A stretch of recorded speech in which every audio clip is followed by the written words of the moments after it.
Bienvenue dans face à face avec deux docteurs. Bonjour. À ma gauche, le docteur Renaud Boris, chrétien, on va le dire. Et à ma droite, le docteur Ben Bosco Youssef, maître spirituel. Il y a quelques années, il nous disait qu'il était jésuite son collaborateur. Je ne sais pas s'il a changé de philosophie entre-temps. Néanmoins, nous allons parler avec ces deux docteurs d'un livre dont on ne parle pas assez. Parce que l'Église aujourd'hui vous parle de la prospérité. L'Église aujourd'hui vous parle de Matthieu 7,7. L'Église aujourd'hui vous parle des sorciers, de protection. Mais l'Église aborde rarement le livre d'Apocalypse. L'Apocalypse détient des vérités. L'Apocalypse renferme des prophéties et des visions, souvent complexes, souvent mal interprétées, souvent difficiles à cerner. Mais nous n'avons pas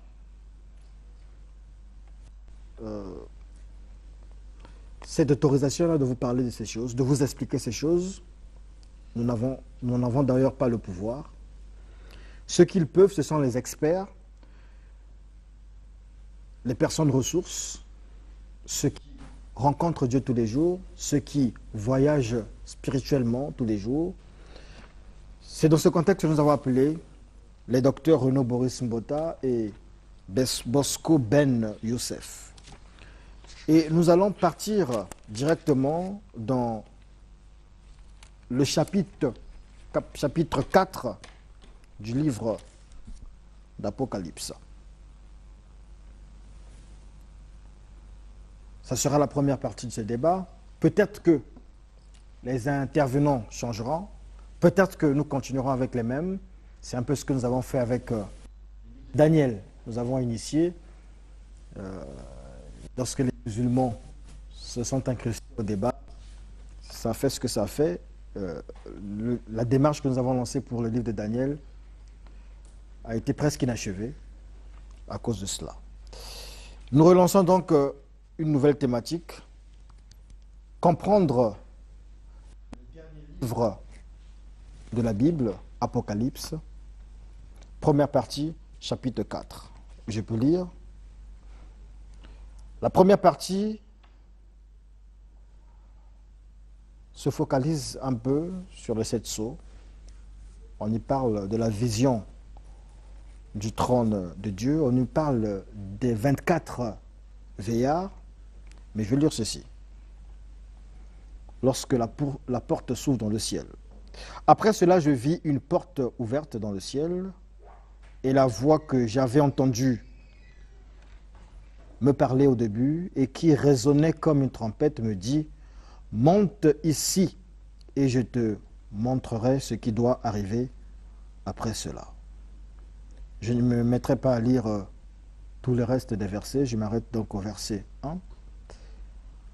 Docteur Ben Bosco Youssef, une fois de plus, bonjour. Bonjour, monsieur. Vous avez 5 minutes. Nous sommes dans le 4e chapitre du livre d'Apocalypse. Qu'est-ce qu'on peut retenir de ce chapitre-là? Vous avez 5 minutes.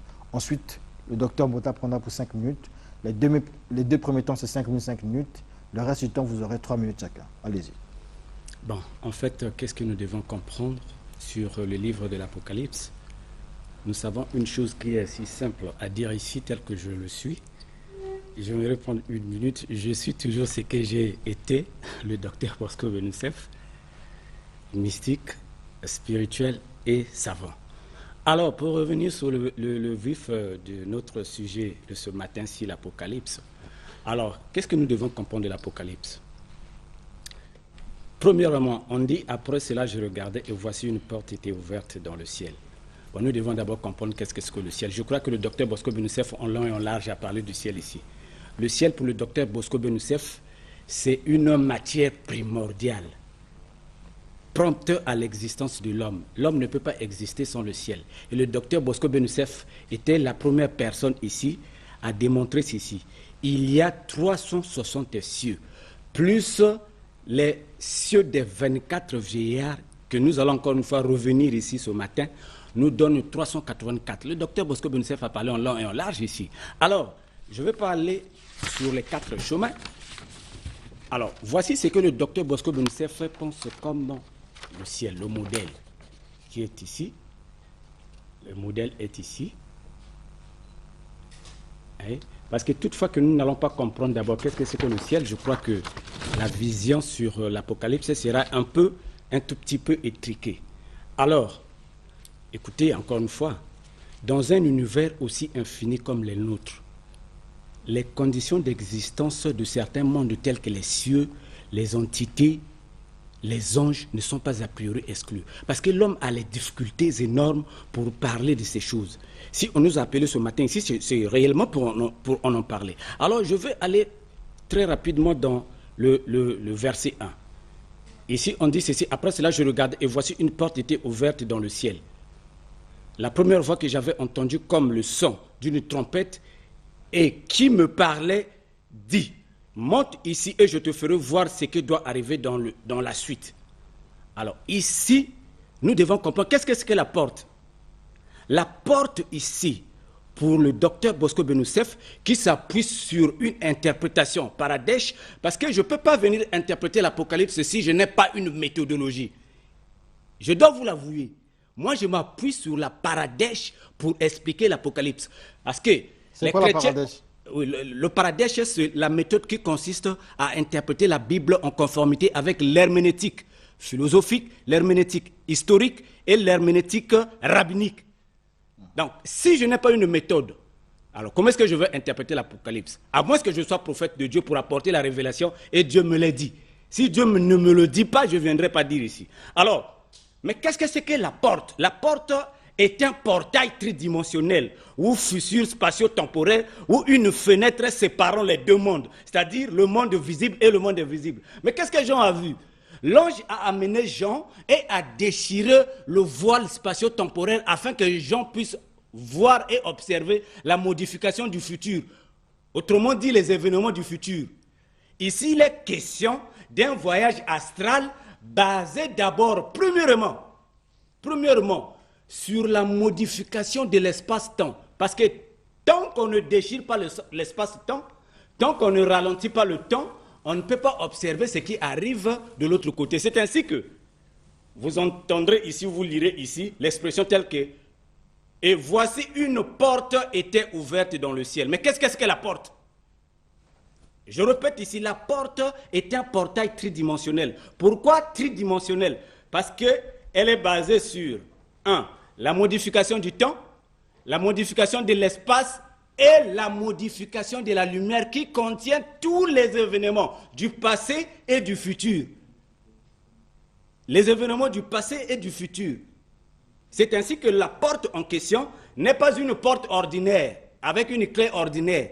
C'est un portail tridimensionnel. Pour ceux qui sont avancés dans la spiritualité, pour ceux qui ont étudié le paradis de façon approfondie, et qu'est-ce que le paradis tel qu'a dit monsieur le journaliste ici? Parce que pour moi, je dois avoir les bases. Les paradis, ce sont les deux grandes vérités, c'est-à-dire les grimoires et les mémoires. Moi, je m'appuie sur les grimoires et les mémoires pour interpréter la Bible. C'est ainsi que, dans cette interprétation, j'explique d'abord la porte.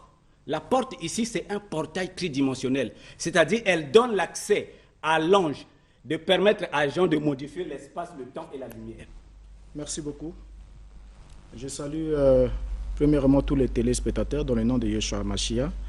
Et je suis très content de vous savoir nombreux devant vos écrans pour passer ce moment ensemble avec nous. Et je crois que, étant donné que nous sommes en train de décrypter les livres d'Apocalypse, et précisément nous commençons au chapitre 4, là où nous lisons dans la Bible, il est écrit dans le premier verset, comme on vient de le lire, « Après cela, je regardais et voici une porte était ouverte dans le ciel.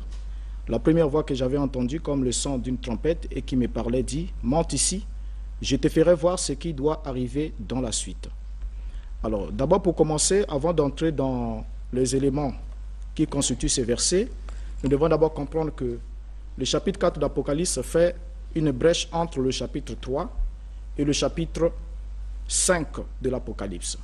Donc c'est un chapitre en quelque sorte charnière entre les 7 églises et les 7 sceaux.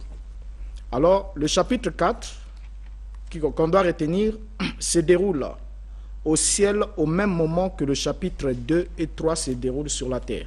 Donc ces deux événements se passent de façon spontanée, en même temps qu'il y a celui qui est semblable au Fils de l'homme qui marche au milieu de 7 chandeliers d'or, et au même temps, il y a aussi l'événement qui se déroule dans le ciel. Le chapitre 4 est le plan céleste des 2 chapitres précédents. Donc, comme j'ai su le dire, c'est le plan céleste des 2 chapitres précédents qui montre ce qui se passe dans le ciel, pendant que sur la terre, l'Église s'y trouve encore. Nous lisons, après cela, j'ai regardé, voici une porte était ouverte dans le ciel. La première voix que j'avais entendue, comme le son d'une trompette, et qui me parlait, dit, monte ici, je te ferai voir ce qui doit arriver dans la suite.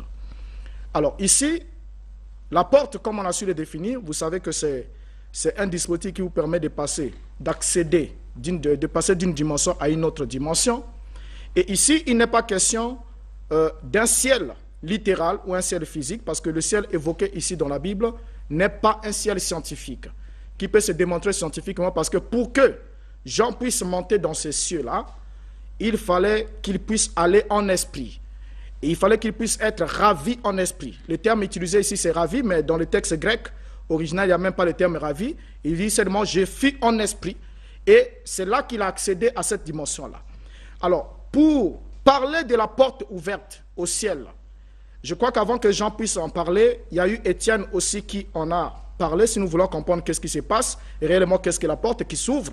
Dans Actes chapitre 5, le verset 55 et le verset 56, la Bible dit, « Mais Étienne, rempli du Saint-Esprit, et fixant les regards vers le ciel, vit la gloire d'Élohim et Yeshua debout à la droite d'Élohim. » Et lorsque Étienne regarde, il voit la gloire. La première des choses, il voit la gloire d'Élohim.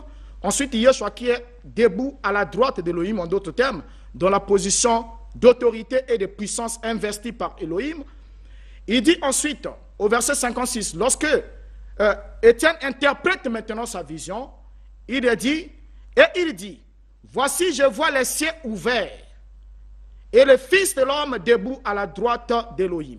Donc voilà, d'abord dans la description, l'auteur ici nous dit que Étienne a vu la gloire d'Élohim et Yeshua debout à la droite d'Élohim. Mais lorsque Étienne qui a eu la vision, interprète ce qu'il a vu, il dit, voici je vois les cieux ouverts et le Fils de l'homme debout à la droite d'Élohim. Donc l'ouverture des cieux n'est rien d'autre que la manifestation de la gloire qui se rend visible à un homme.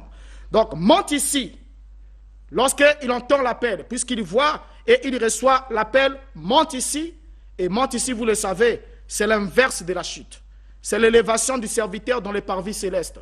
Et c'est partant de là, lorsqu'il monte, alors il accède aux révélations des choses qui se passent maintenant dans le ciel. Et voilà pourquoi au verset 2, la Bible dit, aussitôt je fus ravi en esprit. Dans le texte original, il n'y a pas le terme ravi. Il faudra dire, aussitôt je fus en esprit, et voici il y avait un trône dans le ciel, et sur ce trône, quelqu'un était assis. Donc il fut d'abord en esprit, parce que les choses du ciel ne se voient qu'en esprit, il ne peut pas se voir de façon littérale, parce que ce ciel dont il est parlé ici n'est pas un ciel scientifique, mais un ciel symbolique et spirituel. Sur le ciel, je pense que la porte et le ciel, je pense qu'on peut passer. Ou bien vous avez des choses à redire. Bon, encore une fois, je salue mon frère que j'ai oublié ici. C'est vrai qu'il ne m'a pas salué, le docteur Mota. Je vous salue. J'ai omis. Alors, non, rentrons un peu dans les choses de façon approfondie. Pour essayer un peu d'éclairer la population qui nous suit. N'allons pas dans les mots, ainsi de suite. C'est vrai qu'on peut rentrer dans le grec, l'araméen, l'hébreu, le yiddish et beaucoup de choses. Mais ici, donnons de l'importance à ces textes. Essayons un peu de rester concentrés sur l'Apocalypse. Alors, le verset 2, sur le ciel. Aussitôt, je fus ravi en esprit. Oh non, le docteur Ben a dit ici que on doit d'abord comprendre sur quelle base.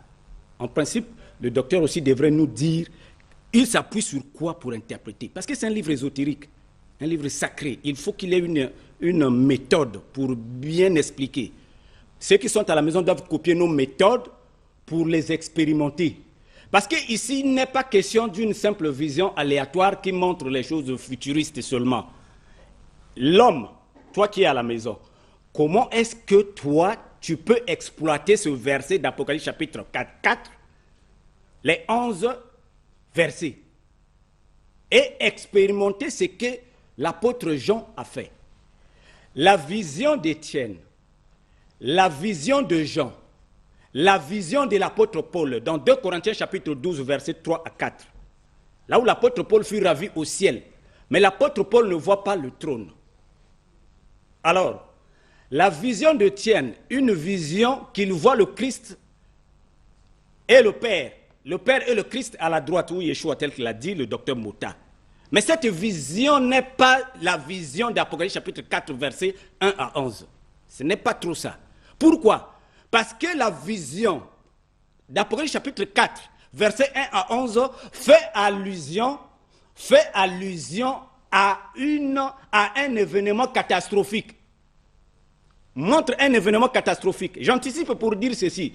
Cette vision-là n'a aucun modèle typique comparable dans l'Ancien Testament comme dans le Nouveau Testament. Autrement dit, dans les évangiles, Jude, cette vision est unique. Elle n'a pas de comparable. La preuve en est que la vision en question parle des 24 vieillards qui ont les couronnes. Là où nous allons venir, vous n'allez pas voir cet exemple-là d'aucun livre de l'Ancien Testament comme dans le Nouveau Testament en dehors du livre de Jude. Alors, aussitôt je fus ravi en esprit et voici, il y a un trône. Je vais vous dire ici, il y a plus de 50 trônes dans la Bible. Alors, nous devrions distinguer les trônes pour mieux comprendre. C'est vrai que je n'ai pas le temps de citer, mais je pourrais vous envoyer les SMS pour ceux qui ont mon WhatsApp pour que vous ayez la maîtrise sur les trônes. Parce que les gens s'embrouillent. Les trônes qu'Étienne avait, est-ce que c'est le trône de grâce? Est-ce que c'est le trône de gloire? Est-ce que c'est le trône de jugement? Ça, les hommes de l'église, tels que les docteurs sont là, devraient nous instruire là-dessus. Alors, sur mes 1 minute, pourquoi Jean fut ravi? Mais on n'est pas ravi au hasard si on n'est pas préparé. Jean fut ravi parce qu'il avait la clé, les 18 clés. On n'est pas ravi au hasard, il faut avoir les 18 clés. Voilà pourquoi même vous qui êtes à la maison, si vous voulez expérimenter ce voyage astral, il vous faut les 18 clés. Je vais les citer ici. La première clé, c'est la clé de l'interprétation des langues, parce que lorsque vous quittez le ciel, vous allez là-bas. Si l'ange parle, il faut que vous compreniez. De la même manière que la chose s'est passée dans Actes chapitre 2, verset 6. L'interprétation des langues, le parler en langue, discerner la prophétie, les miracles et la guérison. Ça, c'est le premier module de 9. Le deuxième module qui permet à l'homme de monter. Le deuxième module, c'est le module qui va par la foi, la connaissance, la sagesse, qui sont les 9 fruits de l'esprit, parce que vous ne pouvez pas être ravi en esprit si vous n'aviez pas encore atteint la stature de l'homme parfaite. Donc les conditions des gens sont là d'abord. Merci beaucoup. Petit à petit.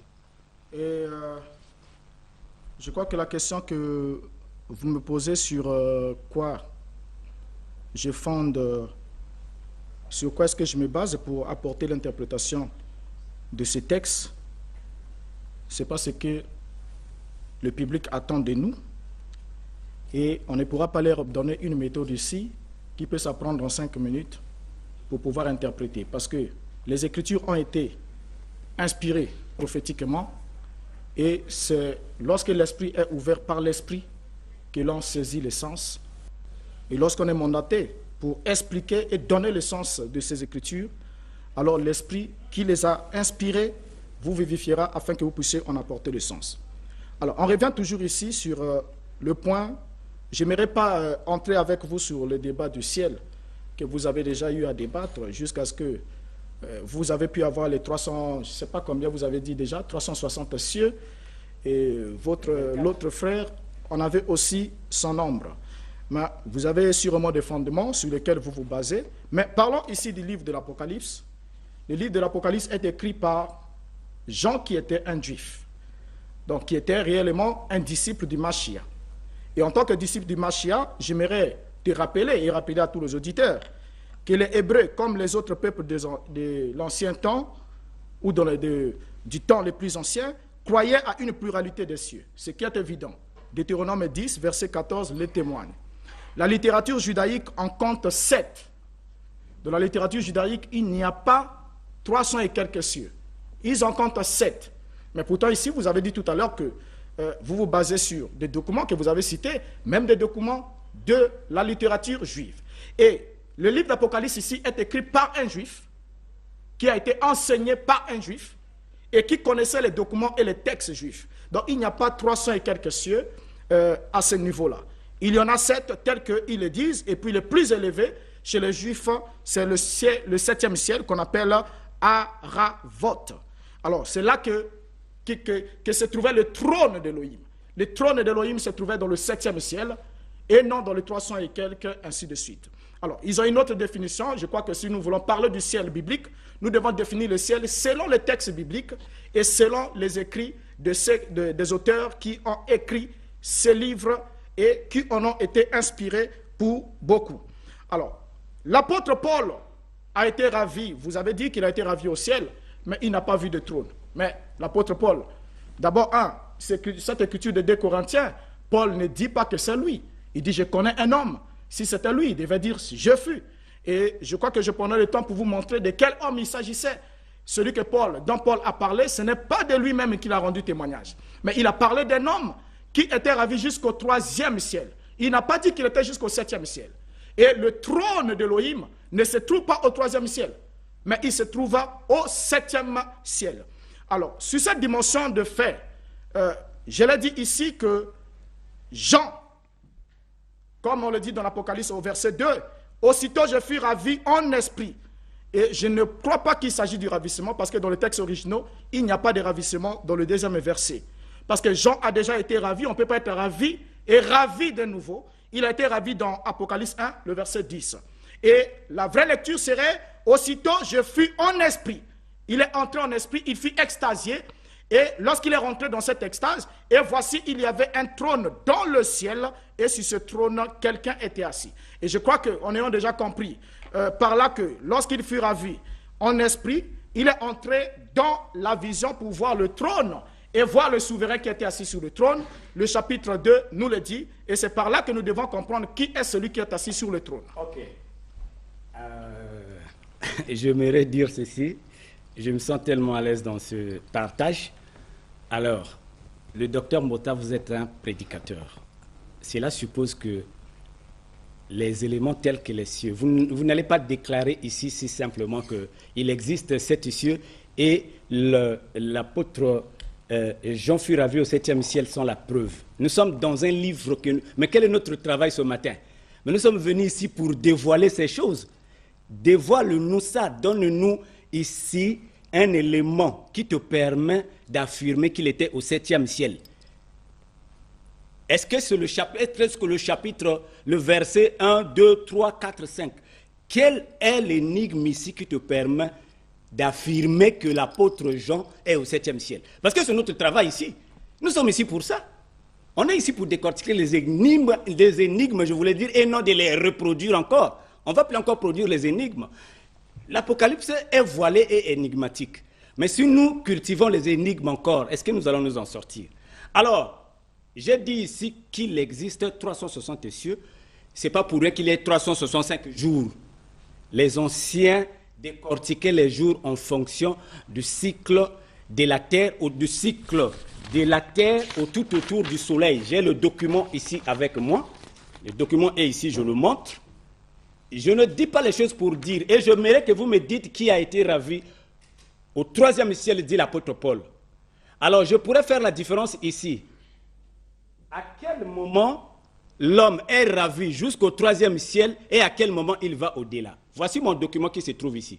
Vous allez constater, moi j'ai subdivisé, ce document est subdivisé en deux. Vous avez la terre qui est ici, vous avez la première partie qui est blanche ici, vous avez la partie marron. J'aimerais que le pasteur Mbota puisse nous dire, pour que moi je lui rappelle très directement que l'homme qui fut ravi, c'est noir. Dans 2 Corinthiens chapitre 12 à partir de 3 à 4. Et je te dis déjà, je t'informe là-dessus, que cela s'est passé en l'an 43. C'est-à-dire 10 ans après le départ de Jésus-Christ. Et l'apôtre Jean trouve sa révélation en 94, c'est-à-dire 50 ans.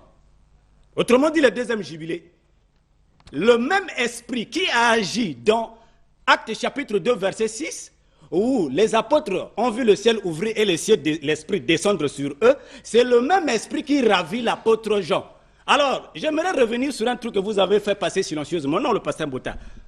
Docteur, donne-nous la méthode qui te permet d'interpréter l'Apocalypse. Vous êtes un prophète, vous avez les révélations, vous nous dites que Dieu vous a visité tel qu'il a fait pour le prophète Mohammed, tel qu'il a fait pour les autres prophètes.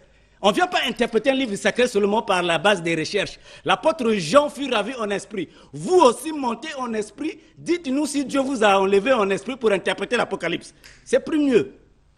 Hein, j'aimerais un peu ça. Je vais vous écouter là-dessus. Donne-moi les bases là, qui permettent d'interpréter l'Apocalypse. Je crois que le sujet est clair pendant qu'il est devant nous.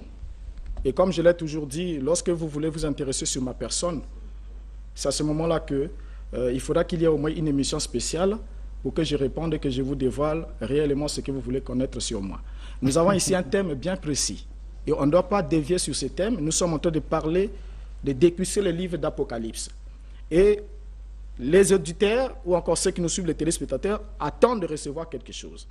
Alors, j'aimerais encore vous rappeler ici que, comme je l'ai dit, lorsque nous parlons de la Bible, ceux qui ont écrit la Bible n'ont jamais évoqué 300 et quelques cieux. Et les images que vous montrez n'ont rien à voir avec, parce que vous nous montrez les astres, vous nous montrez les planètes, vous nous montrez ainsi de suite. Et ça sont des corps qui sont dans le ciel sidéral, qui n'a rien à voir avec le ciel dont il est fait question ici, dont il est fait mention ici dans la Bible. Donc ici, les Hébreux ne croyaient pas qu'il y avait plus de 7 cieux. Ils ne croyaient pas qu'il y en avait plus de 7. Et vous avez demandé pourquoi, sur quelle base est-ce qu'ils se basaient sur ça, et pourquoi est-ce qu'ils ont établi que Elohim se trouvait au 7e ciel et que son trône se trouvait au 7e ciel, parce que simplement 7 est le chiffre de la complétude d'Elohim. Lorsque Elohim compte, il compte de 1 jusqu'à 7, quand il arrive à 7, il s'arrête. Et vous allez remarquer autour de la Bible, quand nous allons descendre là, vous verrez qu'il y a 7 esprits autour du trône, et vous verrez beaucoup d'éléments qui s'apparentent au chiffre 7, c'est le chiffre de la plénitude ou de la complétude. Comme la semaine, il a donné 6 jours, pendant 6 jours il a créé le ciel et la terre, et le 7e jour, qui était le jour du Shabbat, il s'est reposé, il a sanctifié ce jour et il a béni. Donc la position la plus bénie parmi les chiffres, lorsqu'on arrive à 8, on recommence un nouveau cycle de 7. Et ici, le trône est bien évidemment dans le 7e ciel. Et selon la littérature hébraïque, vous n'allez pas nous produire un autre élément ou d'autres documents. Selon la littérature biblique et hébraïque, il n'y a pas plus de 7 cieux. À moins que vous produisez des versets ou des éléments pour établir qu'il y a une relation entre 300 et quelques cieux. Je ne sais pas qui les occupe. Et Elohim, le créateur des cieux et de la terre, se trouve dans quel cieux parmi les 360 et quelques? Alors, vous perdez complètement les gens. Donc, je crois que ici, ce que nous voulons savoir, ce que le peuple veut savoir, ce que les gens veulent comprendre, c'est le contenu de ces textes, de ces chapitres. Verset par verset, nous allons le décortiquer et apporter des éléments. Et là où vous n'êtes pas d'avis, vous direz, ici je ne suis pas d'avis. Déjà pour le ciel, je vous dis qu'il n'y en a pas 360. Donc, vous avez déjà fait le débat là-dessus. Nous n'allons pas refaire le débat parce que sinon nous allons traîner sur ces points. Donc, faisons évoluer le chapitre. D'accord, on va essayer de relancer le débat. Nous avons commencé par parler de cette porte ouverte dans le ciel. Chacun a donné ses points de vue. Là, nous sommes à partir du verset 2, nous parlons, c'est la vision du trône de Dieu. Mais jusque-là, vous nous emmenez dans les cieux, dans ceci, dans les astres, dans le débat de concepts. Mais j'aimerais quand même relire pour relancer le débat. Verset 2 du chapitre 4 Apocalypse. À l'instant, l'Esprit se saisit de moi, et voici, il y avait un trône dans le ciel, et sur ce trône, quelqu'un siégeait. Celui qui siégeait avait l'aspect d'une pierre de jaspe et de sardoine. Un arc-en-ciel entourait le trône, brillant comme l'émeraude. Autour du trône se trouvaient 24 trônes, et sur ces trônes siégeaient 24 vieillards. Ils étaient vêtus de blanc et portaient des couronnes d'or sur la tête. Du trône jaillissaient des éclairs, des voix et des coupes de tonnerre. Devant le trône brûlaient 7 flambeaux ardents, qui sont les 7 esprits de Dieu. devant le trône s'étendait comme une mer de verre, transparente comme du cristal. Au milieu du trône et tout autour se tenaient 4 êtres vivants entièrement couverts d'yeux, devant et derrière. Le premier d'entre eux ressemblait à un lion, le deuxième à un jeune taureau, le troisième avait le visage pareil à celui d'un homme et le quatrième était semblable à un aigle en plein vol. Chacun de ces 4 êtres vivants avait 6 ailes couvertes d'yeux par-dessus et par-dessous. Jour et nuit, ils ne cessent de dire « Saint, Saint, Saint, le Seigneur, le Dieu Tout-Puissant, celui qui était, qui est et qui vient. » Et chaque fois que les êtres vivants présentent leur adoration, leur hommage et leur reconnaissance à celui qui siège sur le trône, à celui qui vit éternellement, les 24 vieillards se prosternent devant celui qui siège sur le trône et adorent celui qui vit éternellement. Ils déposent leur couronne devant le trône en disant « Tu es digne, Seigneur notre Dieu, qu'on te donne la gloire, honneur et puissance, car tu as créé tout ce qui existe, l'univers entier doit son existence et sa création à ta volonté. » Expressement, j'ai amputé du temps du débat pour lire ceci, de sorte à vous replonger dans le débat. Il y a des choses que les gens veulent comprendre. On nous parle ici d'un arc-en-ciel qui entoure le trône. L'expression de trône revient souvent. C'est quoi ce trône? C'est quoi cet arc-en-ciel? C'est qui cette personne qui siège avec l'aspect d'une pierre de jaspe et de sardoine? C'est qui? Comment décrire les 4 êtres vivants? Voilà des questions que le peuple de Sujet 210 se pose en ce moment. Mais vous semblez nous faire planer. On n'est pas venu ici pour planer, on est venu pour comprendre. Okay. Docteur Ben Bosco Youssef. Celui qui était assis avait l'aspect d'une pierre de jaspe. Alors ici, nous devrons connaître une chose. Celui qui était assis sur le trône. On dit celui qui était assis sur le trône avait l'aspect d'une pierre. Voyez? Or, dans la spiritualité approfondie, les pierres sont les instruments des talismans. Je reviens encore une fois ici pour dire ceci. L'apôtre Jean fut ravi seulement. C'est une vision qu'il a eue. Et j'ai expliqué ici, si l'apôtre Jean est parti, c'est justement parce qu'il y a le portail qui s'est ouvert et qu'il a permis de transcender. Alors pourquoi celui qui est assis à la forme d'une pierre? Mais c'est justement parce que derrière lui se trouve la gloire de la Shekinah. Cette lumière qui traverse la pierre de jaspe, qui est un prisme afin de décomposer la lumière du jugement. Je dis bien la lumière du jugement parce qu'il y a certaines personnes sur Internet qui ont publié les commentaires de l'Apocalypse chapitre 4 qui pensent que l'arc-en-ciel ici c'est pour l'amour de Dieu, ainsi de suite. Non, ce n'est pas ça. Alors, celui qui était assis sur le trône avait l'aspect d'une pierre de jaspe et de sardoine. Et le trône était environné d'un arc-en-ciel semblable à de l'émeraude. Alors, pourquoi les 3 pierres apparaissent ici? C'est-à-dire le jaspe, le sardoine, l'émeraude, les jaspes, sardoine et l'émeraude. C'est justement parce que ces pierres ont à chacune cette couleur. On commence d'abord par le jaspe sanguin. Le jaspe sanguin est immolé. En principe, ce n'est pas une personne, c'est une force magnétique capable d'ouvrir à l'homme les capacités de discerner les choses qui se passent dans l'avenir. C'est une grosse pierre. On appelle ça dans le langage approfondi, c'est même une pierre philosophale qui est sur le trône. Ce n'est pas une personne avec le sang, la chair, ainsi de suite. Même le sang qu'on semble dire, ce n'est pas le sang de Christ versé sur la croix. Suivez, le jaspe. Le jaspe, on le trouve en Asie et dans les îles Hébrides. Le jaspe a des gouttes de sang. Le jaspe saigne. Alors les gens disent que c'est Jésus qui était sur la croix et celui qu'on voit ici venir ici blessé. Non. Si Jésus qui était sur la croix, c'est lui qu'on voit blessé, comment expliquer Hébreux chapitre 9 à partir du verset 5 qui dit que le trône de Dieu se trouve en Christ. Christ est le trône de Dieu. Et ce même Christ qui est le trône de Dieu va encore s'asseoir sur le trône. Non. Écoutez. Ici, nous sommes venus pour dire des choses qui sont sérieuses. On est en train de montrer les forces. Comment est-ce qu'elle est? Voilà pourquoi j'ai dit ici que l'apôtre Jean n'est même pas au 7e ciel tel que dit le frère. Ce n'est même pas le trône de Dieu au sens où vous pose le frère. Les 3 pierres qui crée le triangle ici, tel que j'ai cité sur la statue de l'homme parfait. Les 3 pierres décrivent les 3 cieux.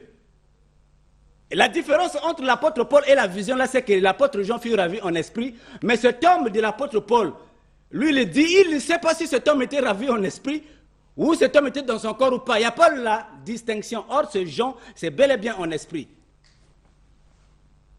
Merci beaucoup. Et je crois que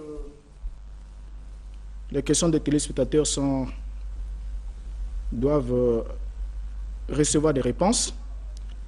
Le verset 2, comme on l'a dit, sur le trône, il y avait quelqu'un qui était assis. Je fus ravi en esprit et voici, il y avait un trône dans le ciel et sur ce trône, quelqu'un était assis. Déjà en passant, j'aimerais rappeler à mon cher ami que la Bible ne dit nulle part que le Mashiach, Yeshua, était le trône d'Élohim. Il ne le dit nulle part. Il n'y a pas un verset qui le dit. Je crois que vous aurez le temps pour nous chercher ce verset et puis de nous le présenter.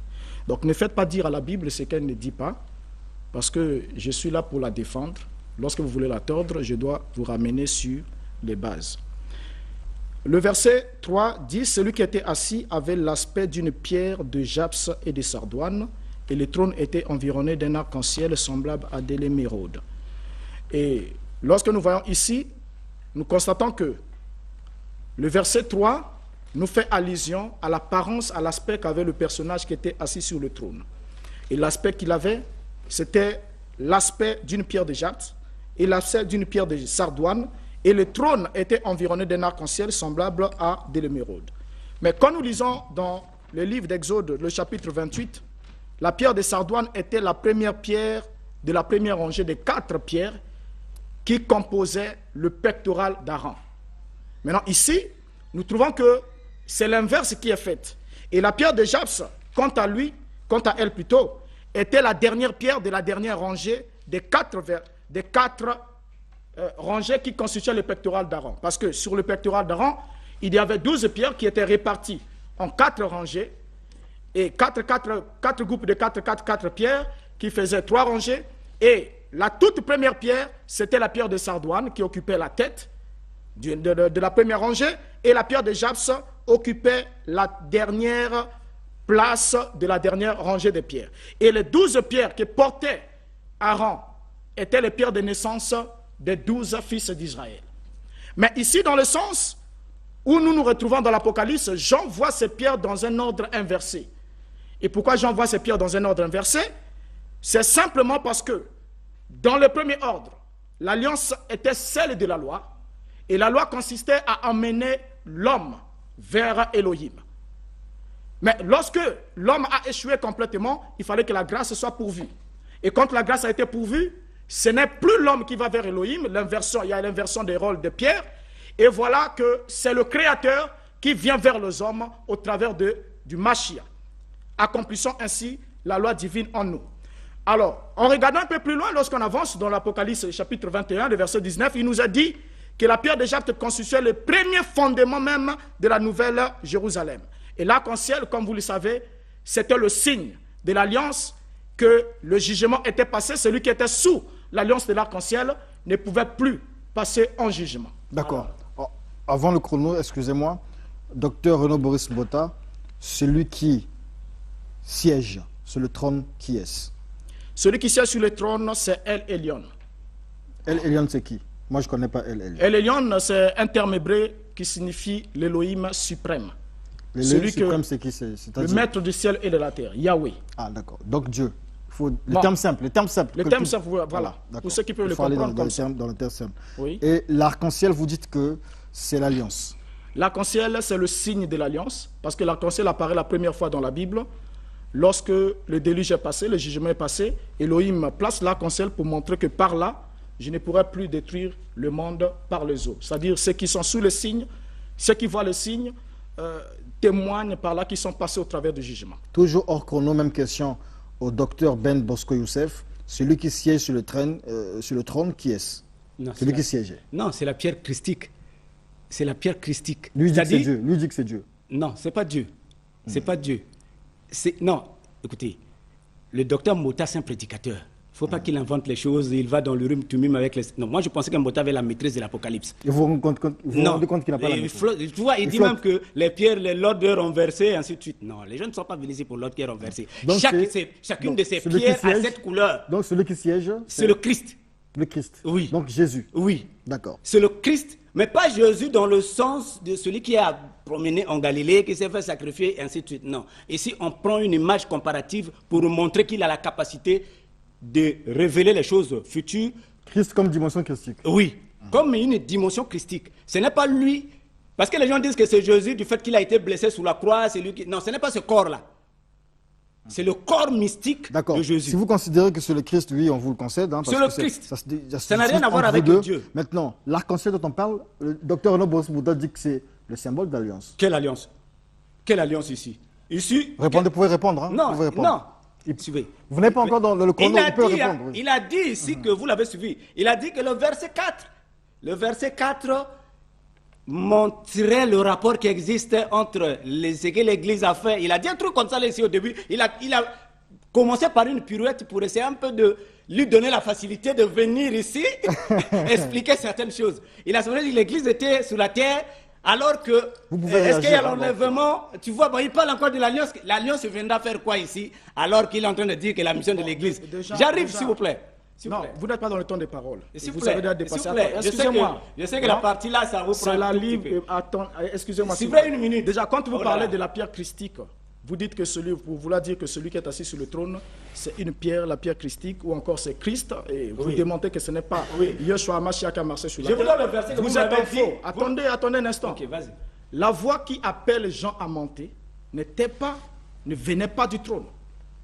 La voix invite Jean à monter. Monte ici. Et lorsque Jean monte, il dit, j'ai vu un trône et quelqu'un était assis. Ce n'est pas celui qui l'a appelé qui était assis sur le trône.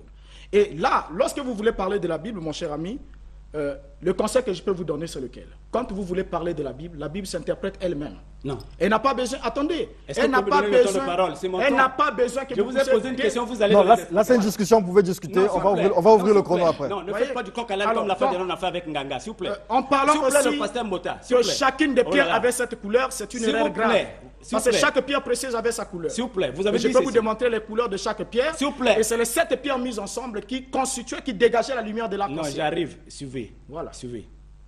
Non. Cette image-là reflète ce qui s'est passé dans l'Ancien Testament. Ce n'est pas des choses inventées. Oui. C'est des choses qui ont leur type dans l'Ancien Testament. Le lieu, le parvis extérieur, le lieu saint, le lieu très saint. Les trois. L'ordre Qui inversé. donne, mais laisse-moi parler, qui donne la représentation Oui. des trois cieux, les trois parvis. Maintenant, lorsque vous mettez ça en rapport avec les 12 pierres d'un sacrificateur, vous revenez sur ce que je vous ai dit ici, que le Christ est le trône de la grâce sur lequel Dieu s'assoit pour réconcilier le monde avec eux. J'arrive, je vous donne le verset. Il n'est pas un trône, S'il vous donnez plaît, le verset. Je vous donne le verset, vous avez demandé, moi je suis un bibliste. Voilà. Vous avez demandé. Voilà. On Je aime vous ça donne ici. ici Ésaïe chapitre 22, verset 23. Qui dit quoi? Lisez. Et je vous lis, vous avez dit ça. Lisez. Suivez. Christ est le trône. de Et la- suivez, je vous donne ça. je sais. Il est un lieu, il sera un siège de gloire pour la maison. Il sera un siège de gloire pour la maison de son Père. Et cette écriture s'accorde avec Matthieu, j'arrive avec Luc chapitre 1, le verset 35. Isaïe Au 32. 6e mois, l'ange Gabriel fut envoyé par Dieu dans une ville de Galilée chez une jeune Oui. fille. Il entra chez elle et dit, je te salue, toi qu'une grâce a été faite, le Seigneur avec toi. Trouvez pas cette parole et demandez comment cela se ferait-il. Il dit, voici tu tomberas enceinte, tu enfanteras un fils, tu lui donneras le nom de Jésus et le Seigneur Dieu lui donnera le trône de David et son père. Mais ça ne dit pas ce que vous dites, mon cher. Oui, Comment maintenant, vous faites dans là? Ésaïe chapitre, j'arrive, c'est l'accomplissement. Là, c'est la promesse du trône de David qui sera donnée au Christ. J'arrive. C'est-à-dire Ce la n'est pas qu'il est le prophétie. trône. Trouvez le verset qui dit que Christ est le trône de Dieu. C'est Mais ça. si, j'arrive. Voilà. C'est-à-dire le verset est clair. La prophétie dit ceci. La prophétie est claire. Ésaïe chapitre 22, verset 22 à 25. Je l'enfoncerai comme un clou dans un lieu très sûr. Et il sera un siège de gloire. Monsieur Mbota, le mot siège veut dire trône. Toi, tu as lu le grec et l'hébreu ici. Revérifie dans ton hébreu et dans ton strong là-bas. Le mot siège veut dire trône. Il sera le siège de gloire. Qui sera le Mais siège c'est de gloire? Mais c'est le Christ. Non.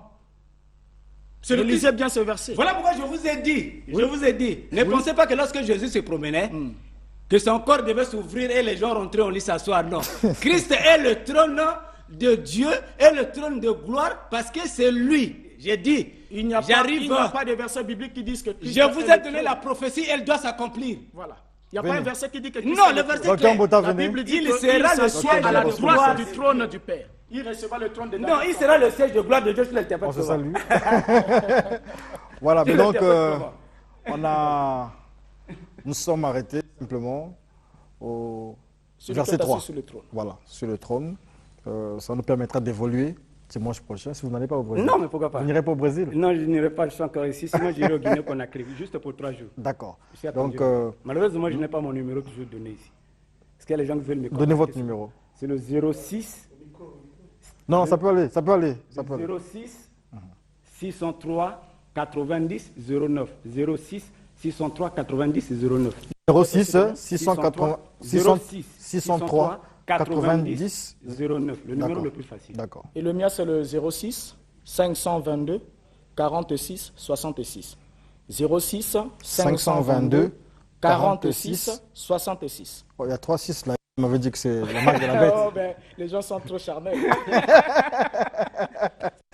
Oh, ben voilà, c'est une belle discussion autour du livre de l'Apocalypse, un livre difficile à décrypter, mais il faut quand même féliciter les deux docteurs.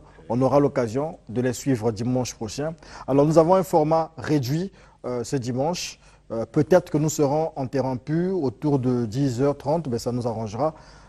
Si nous arrivons aussi à 11h, c'est bien, mais vous savez que le Congo aujourd'hui abrite le sommet sur le fond bleu, et ça se fera en direct de la télévision nationale congolaise. Et le flanc bleu, on en parlera justement dans Art et âme, première partie, avec Larry King. Et en deuxième partie de Art et âme, aujourd'hui, nous parlerons de la décolonisation spirituelle de la race noire, avec M. Rémi Mongo-Etienne, M. Debokolo, le maître des Ahéniens. Nous aurons un Ngunza, nous aurons, en fait j'en oublie forcément, mais Roland Brice va s'en charger tout à l'heure. Le temps pour moi de vous dire que nous lançons à partir dans un mois, il faut compter les dimanches, nous allons faire ce qu'on appelle Studio 210 dans la rue. Pour ne pas dire Brazzatour, mais Studio 210 dans la rue. Nous allons faire tous les arrondissements de Brazzaville. Donc nous ferons Art et âme grand public dans la rue. Et donc nous demandons à ceux qui peuvent être des partenaires, des mécènes, des individualités ou des entreprises, à nous accompagner de sorte que nous allions vers le peuple. Le peuple a besoin de l'émission, donc nous allons faire des enregistrements dans la rue. Lorsque des gens, des radios étrangères viennent ici, ils font dans la rue, vous êtes nombreux à aller. Vous aimez Studio 210, nous allons aussi aller dans la rue.